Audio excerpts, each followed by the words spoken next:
Hey guys, it's Russell Harper, and today we're going to talk about how to make your offer stand out in these crazy multiple offer situations. What I'm seeing a lot of is there's some things that we can do to increase our chances of getting that offer accepted even though we don't have the highest offer. And so some of the things that we're looking at or that you can sweeten the deal by doing is first and foremost, include a pre-qualification letter with the offer.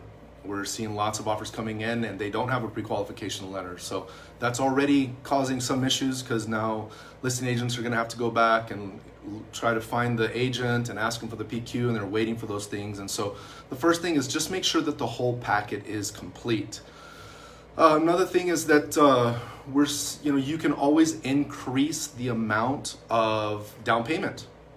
A lot of lenders are doing 3.5%, 5%.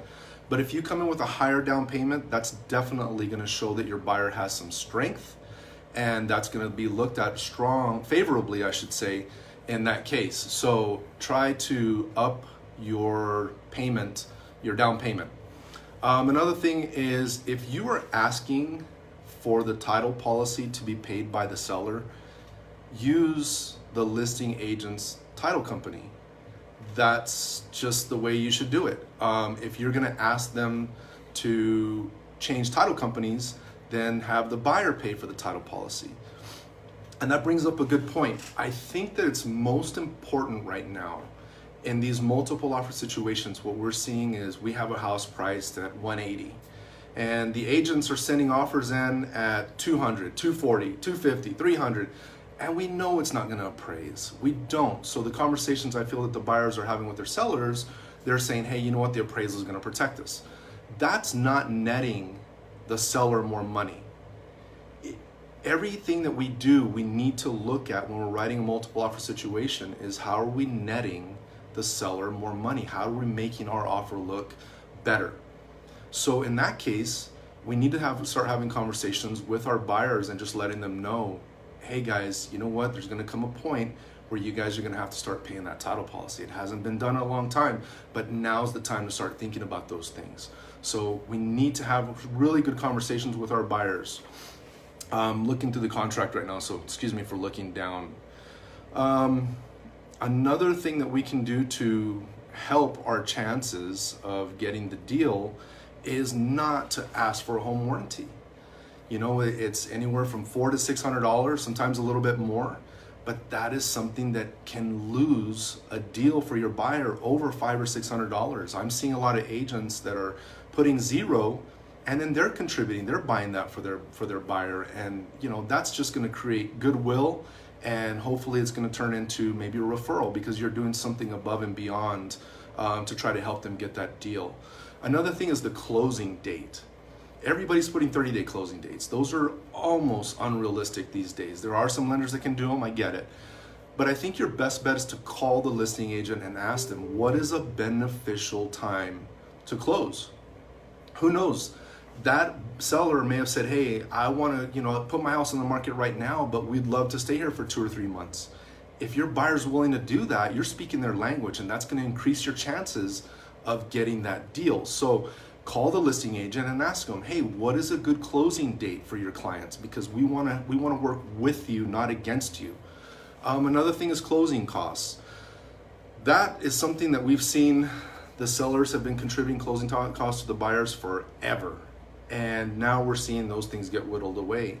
If you have a strong buyer, you might be having those conversations with them that they're going to need to pay their own closing costs.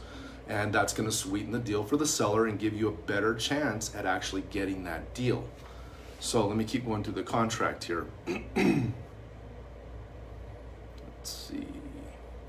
Non-realty item addendum. You're asking for a refrigerator. You're asking for the washer and the dryer. You're asking for the hose in the backyard. Guys, this is a good way to lose a deal. We're competing. We're getting 10, 15 offers on homes, and we're getting this list of non-realty item addendum, and it's just covered with all sorts of stuff. Have that conversation with your buyer and let them know, you know what, maybe you can buy yourself your own fridge. Maybe we don't need to ask for that washer and dryer. And of course, this is not exact science. If your client absolutely has to have it, then put it in there. You know, we want to represent our client in the best possible way, but I know that with this last offer that I have 15 people competing for that. So that means one person's going to get it and 14 are going to lose, and they're probably all asking for the same things. So, you know, these are going to be things that are going to help you to possibly win the next one. Option time. We're seeing people that are putting option money, very, very little money. Increase it. You know, I know that El Paso's been pretty standard of, you know, $50. I see $25, sometimes I see $100, but we want to show that we're coming in with more. So if you can increase that amount and lower the days, you know, don't put $25 for 15 days. You can, obviously, but is that really going to look the best when the listing agent's presenting that to their seller? You're asking for 15 days of unrestricted right to terminate. Those are not going to help your case. So let me keep going through the contract.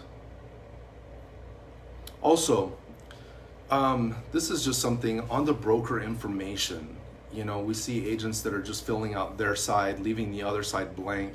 You know, we're really, really good at filling in the commission, right? Why don't we fill in all of the contract? Let's be professional. You can look up all the license numbers on Trek. You can look them up on the MLS. Fill out the contracts. You know, it just shows who we're working with. And when I see somebody that fills those things out completely, you know, it makes me wonder, you know, hey, is this person going to go above and beyond? You know, and so fill out the contract completely. It definitely makes a difference. Let's see what else we can go over here. I think maybe a touchy situation for a lot of us is going to be the financing. You know, you have conventional, you have FHA and VA, and we all know that some of the VA appraisers are a little bit harder to work with, and values come in a little bit low and stuff like that. So, you know, that's something that you have to consider, but also the lender. The lender's huge.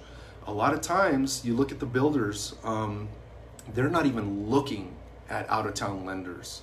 So if your client is qualified out of New York with, I just started my lending brokerage.com, you know, we need track records. As a listing agent, we want to make sure that we're dealing with a reputable lender and that we have communication. Communication is key. So here's just a few things that I think will help you guys. You know, if you ever have any questions or anything, don't hesitate to give me a call. It's Russell Harper. My number is 915-494-1752. We're just here to help. So if you have any questions about anything that I said here today, give me a call. I'd be more than happy to help you, to explain why I think like I do. And you guys have a blessed day. Take care.